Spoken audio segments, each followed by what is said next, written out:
Guys, I really hate to speculate when it comes to credit cards, but I'm afraid Capital One might be close to killing the entire credit card game. Now, listen, this is actually not my original thought, and I want to give credit where credit is due. I watched videos by Points with Philip and Anthony Venture recently, and it seems there is at least some idea that cards from Discover will be integrated within the Venture ecosystem. If you weren't aware, Capital One acquired Discover fairly recently, and me personally, I only really thought about this as a way to have access to the Discover payment system. I never once thought that all Capital One cards would be on the Discover payment system, and it wouldn't make sense anyway because so many of the Venture X benefits are actually provided by Visa Infinite. But some folks are suggesting that cards such as the Discover It might actually appear in your Capital One app at some point.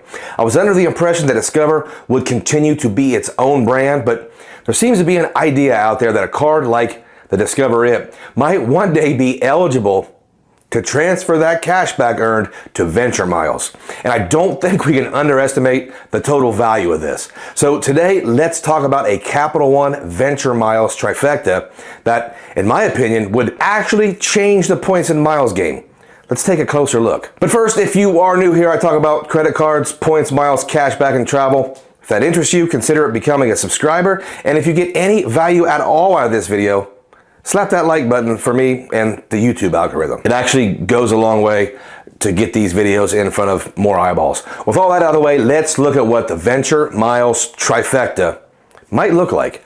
Okay, so most of us are familiar with the Venture Miles earning cards, but I really want to take a look at a Venture X focused trifecta, and my surface thoughts make this a very difficult setup to beat.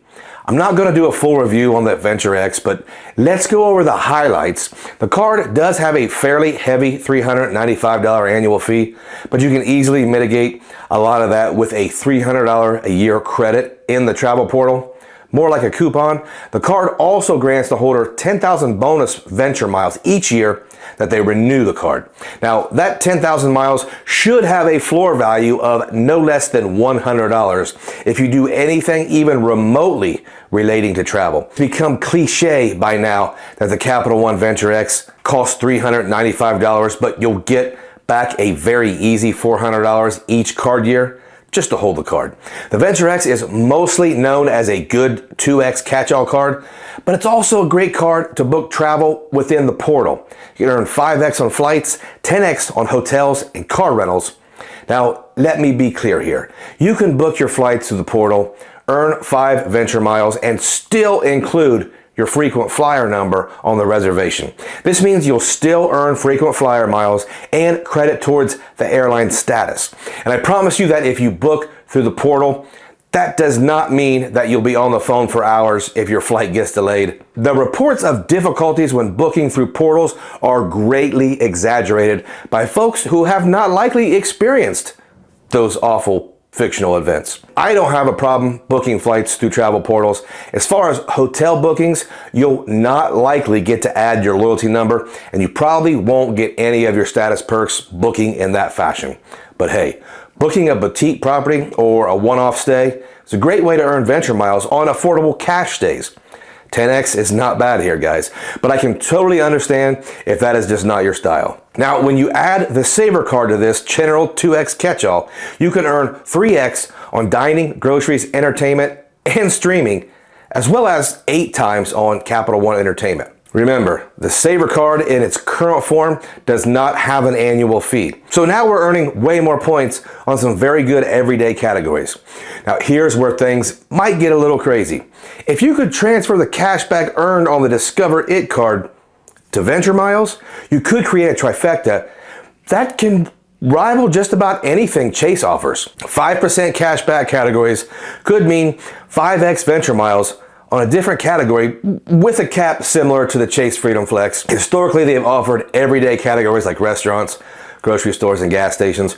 Right now, I think it's Amazon and drugstores. So guys, what do you think of the possibility of this?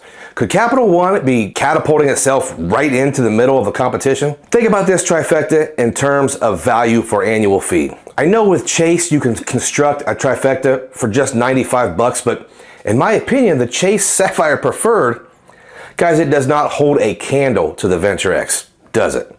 I know most folks don't consider the Venture X a premium travel card.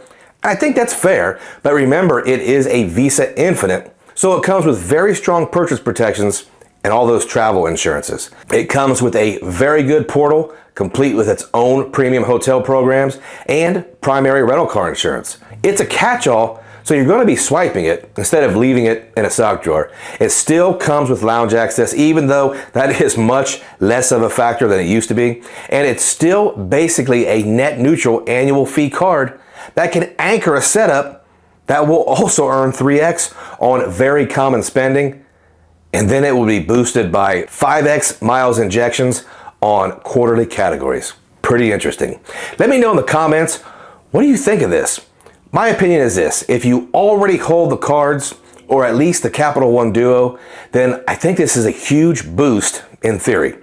Would this influence my overall strategy or roadmap? Yes. The addition of 5x categories that I would likely max out each quarter would change the game for me. Couple that with the ease of carrying this essentially free trifecta makes this something I would feel very comfortable focusing on. I can see adding in chase cards for some higher level techniques on the cheap to include an ink preferred, or go big league and pair that Venture X with the Sapphire Reserve. That would give you more lounge access than you can stand. But back to reality. Do any of you guys think this is actually a possibility? I think we're dreaming, but man, I think if this happens in any form, game changer. I understand Capital One doesn't have the best transfer partners in the game, but hey, they did recently add some. And I think an underrated part of Capital One is that purchase eraser for those purchases you make while you're traveling. So in theory, you can purchase things that normally would not be available, and you can redeem those purchases for Venture miles. The value is not super, but take a sunset cruise, for example, or what about all your transit? There are situations where it does make sense, and let's not forget Capital One offers are getting super lucrative right now. I'm going to have to update my video ranking the Capital One transfer partners soon, so stay tuned for that, and comment below and tell me what a 5x quarterly card does for you in the Capital One ecosystem. And guys, if you have stayed all the way to the end, I appreciate you, and I want to thank every single one of you.